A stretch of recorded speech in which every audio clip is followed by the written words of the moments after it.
Picture this. You wake up in Hong Kong, send money to your family in Vietnam in under 10 minutes, pay almost zero fees, and no bank or government can stop it or ask questions. No waiting for approval, no hidden charges, no risk of your account being frozen. That's the power of digital money, cryptocurrency, right here in 2026. Bitcoin alone has a market value in the trillions, and we've already mined over 20 million coins out of its strict 21 million cap. In this opening video of our series, Digital Money Explained, we're going to answer the most important questions for complete beginners. What exactly is cryptocurrency? Why did the world need it? And how did this revolutionary idea start with one mysterious figure back in 2008? Stick around. Let's travel back to the origin story. Hi everyone, welcome to Teach Everything. This is the very first video in our deep dive series, Digital Money Explained, made simple for beginners, but going really deep so you truly understand. We'll avoid confusing jargon and use everyday examples. Here's what's coming. Today, Video 1, what cryptocurrency is and the full story of how it was born.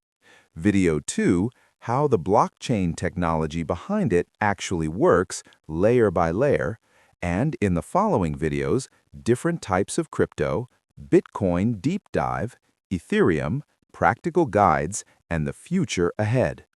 If you're brand new to crypto or just want to understand it properly, you're in the right place. Hit that subscribe button, turn on notifications, and let's get started. So, what exactly is cryptocurrency? At its core, cryptocurrency is digital money that lives entirely on the internet. There are no physical coins, no paper notes, nothing you can hold in your hand. But it's very different from the money in your bank app or PayPal. Here are the 4 biggest differences. First, it's decentralized. No single bank, no government, no company like Visa or MasterCard is in charge. Instead, thousands, even tens of thousands of independent computers around the world work together to keep everything running and secure. Second, it uses cryptography, that's advanced mathematics and super strong codes, to protect who owns what and to make sure transactions are real. That's why we call it crypto.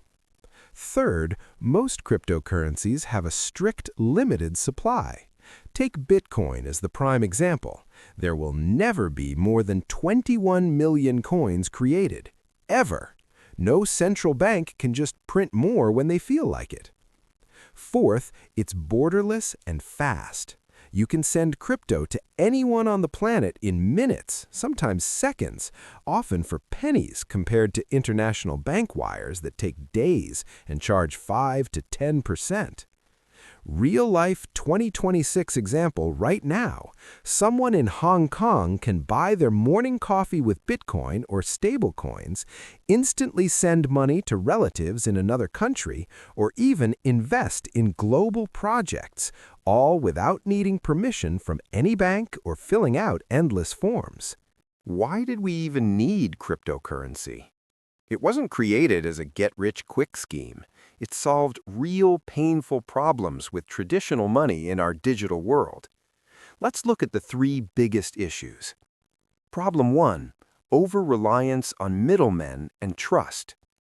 In 2008, the global financial crisis hit hard. Banks took huge risks, governments bailed them out with taxpayer money, and millions of people lost homes, jobs, savings.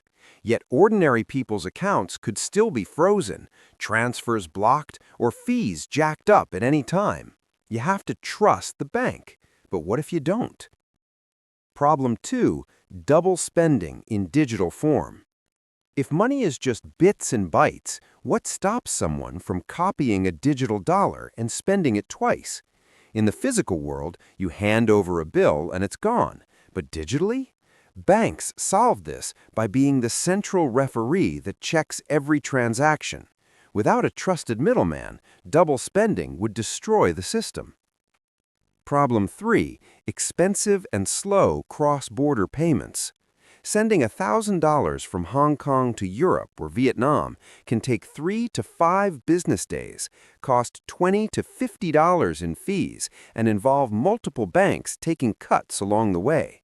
In 2008 to 2009, many people realized we need something better. Enter the revolutionary idea. Create electronic cash that works directly between people, peer-to-peer, using mathematics and incentives instead of trust in institutions. No banks required, no double spending possible, fast, cheap, and resistant to censorship. That exact vision was laid out in a short 9-page document published in late 2008, the Bitcoin White Paper. In October 31, 2008, a person, or perhaps a small group, using the pseudonym Satoshi Nakamoto, emailed a cryptography mailing list with the title Bitcoin, a peer-to-peer electronic cash system.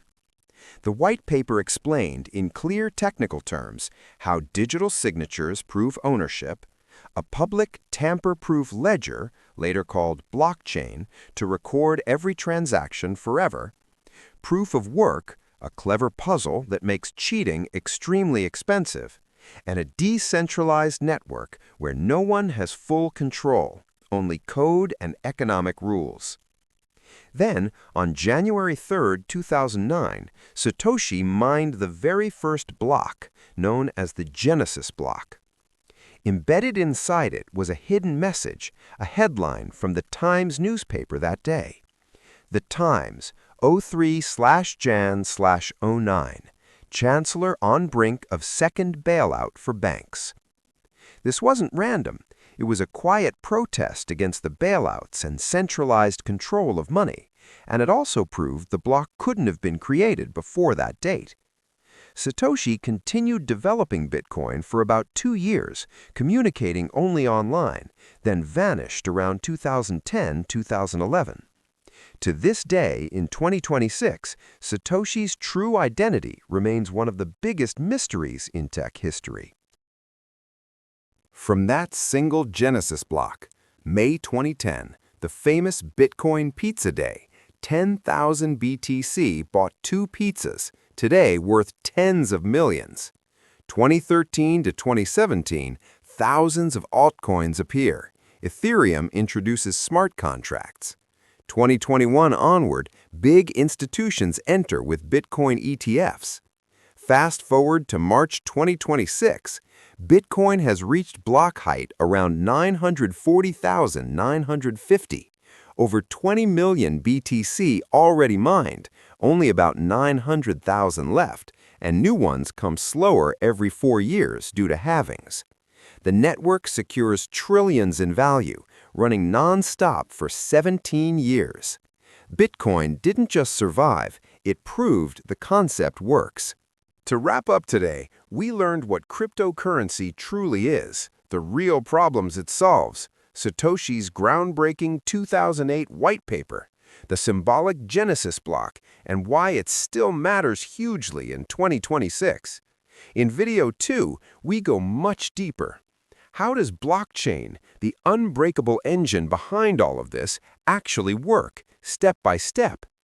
If this video helped you understand the basics better, please hit like, subscribe for the full series, and comment "Crypto Start" below so I know you're with us. See you in the next one. It's going to be even more exciting.